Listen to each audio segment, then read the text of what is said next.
Boa tarde, aqui é Juan Brandt, psicanalista, doutor em psicologia social. Eu, hoje, no dia 14 de julho de 2023, resolvi falar um pouquinho de um fato histórico que aconteceu em 1789, nessa mesma data, em que aconteceu a tomada da Bastilha, na França, que ficou como marco da Revolução Francesa. Uma revolução que foi uma grande carnificina, uma matança desenfreada, e com grupos rivais disputando o poder, e que foi sempre considerada como um marco de novos tempos civilizatórios, talvez porque os seus executantes quisessem dar-lhe esse valor. Mas talvez, se a gente colocar um outro olhar, a gente veja que foi a matança de uma civilização anterior e a criação de algo que está trazendo repercussões até hoje. Mas a questão que eu quero trazer central é que muitos religiosos foram assassinados naquela revolução. Um ódio terrível contra os religiosos, e estou falando religiosos da Igreja Católica na época, né? E é impressionante o que fizeram. Por exemplo, um exemplo assim terrível. Não sei se foram 5 ou 6 freiras carmelitas que foram levadas para a guilhotina. Tem até um filme a respeito disso, não lembro agora, né? E elas foram calmamente para a guilhotina, foram mortas todas. E elas cumpriram aquele destino e só foram assassinadas por quê? Porque eram freiras, porque passavam o dia orando, carmelitas, o dia inteiro orando. E esse era o crime delas. Ou seja, esses movimentos revolucionários, eles não querem construir, eles querem destruir. Querem destruir alguma coisa que incomoda, porque é difícil mudá-la. Como mudar alguém que está preso às orações e que pelas orações se sente bem? Não, parece que a pessoa não tem o direito de orar e sentir-se bem. Parece que a pessoa precisa desejar tudo que a sociedade oferece na sua concupiscência, né, para cada um, para realizar desejos. E ela não pode se abster desses estímulos da civilização e precisa, então, fazer o que muitas pessoas querem fazer: gozar a vida. Então não há o direito de não gozar. É fundamental ter que gozar dentro desse ponto de vista. E isso é terrível, porque nós vemos hoje em dia novamente muita perseguição aos religiosos, à Igreja Católica. E a gente viu coisa semelhante aos judeus na Segunda Guerra Mundial, durante o nazismo. E vimos também muita perseguição na antiga União Soviética.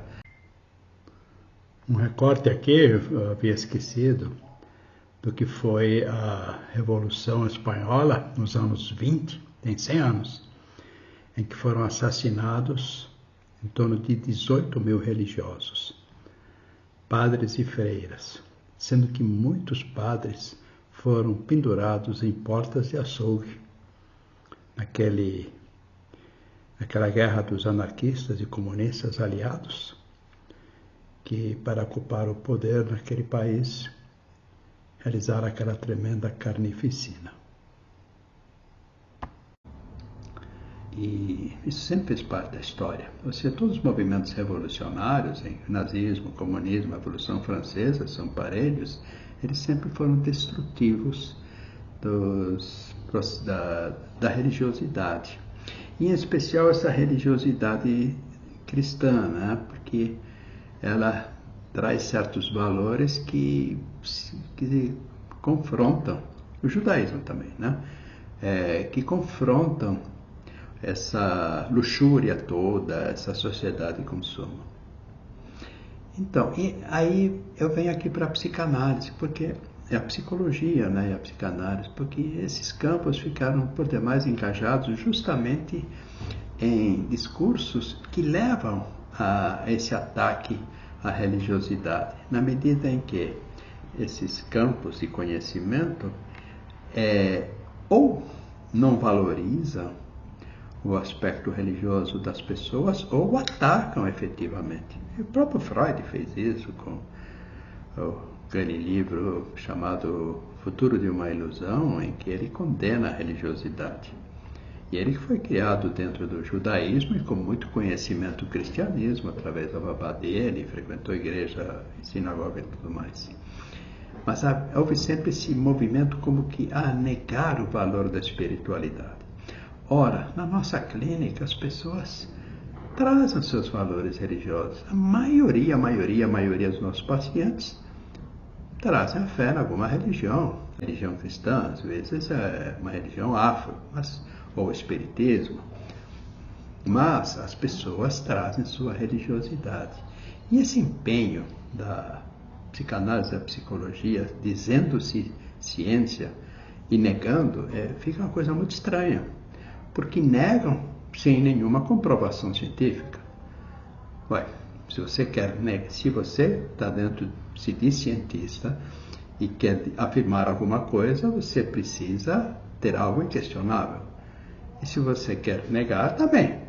Ora, se vai só por senso comum ou preconceito, como houve todos esses movimentos revolucionários. E por quê?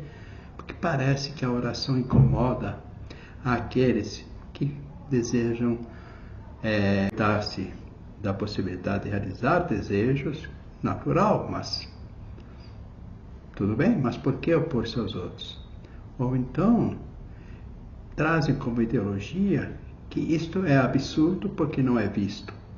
E aí vem aquele argumento terrível, kantiano, que a realidade não existe, que a realidade é subjetiva. Isso é um absurdo. A realidade existe, a gente vê ela cotidianamente. E não existe nenhuma prova de que a realidade não existe. Mas a realidade existe, essa nós temos mais que provas. Só que fica uma ciência querendo defender um ponto de vista absurdo e todo mundo acompanha. A realidade não existe. Existe sim. Existe. Vocês estão me vendo, eu a vejo a todo momento, meus pacientes me veem.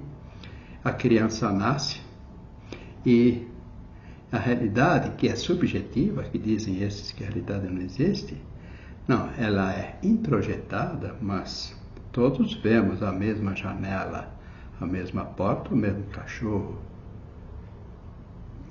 Escutamos o mesmo latido. O que eu faço é algo que é só meu, é como eu uso isso que eu introjetei. Mas não é que a realidade não existe. É o uso do que se absorve da realidade é que é subjetivo. E essa grande confusão. E fica se falando um monte de bobagens por aí. Então, eu queria começar, eu venho me incomodando muito com esse pensamento kantiano de que realidade não existe. Existe. E se a gente parar de negar a realidade, e se a gente aceitar que a realidade existe, vamos ter que aceitar que a fé religiosa existe. E vamos ter que aceitar que é possível existir uma eternidade tal como defendida pelo cristianismo, até porque ninguém pode provar que não existe. E assim como há muita coisa que não se pode provar, mas que está nos afetando. A ciência está cheia de coisas que não se prova, mas fica como que assumido. E logo, o que é trazido pelos religiosos, não, isso não pode. Compreendem a loucura que é isso tudo?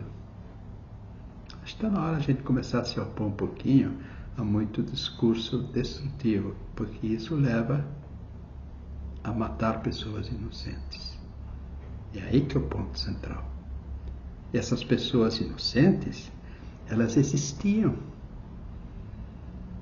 Não era uma realidade que não existia. Elas existiam e foram mortas. Foram assassinadas na França, na União Soviética, na Alemanha, em outros tantos lugares, e hoje são assassinadas em outros países por aí. Existem.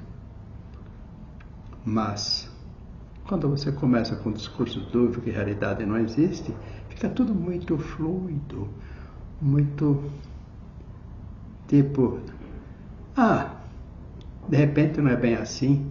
De repente, as 5 freiras ou 6 eram grandes criminosas nas suas orações. Era isso que eu tinha para hoje. Obrigado por me acompanharem. Até uma próxima oportunidade.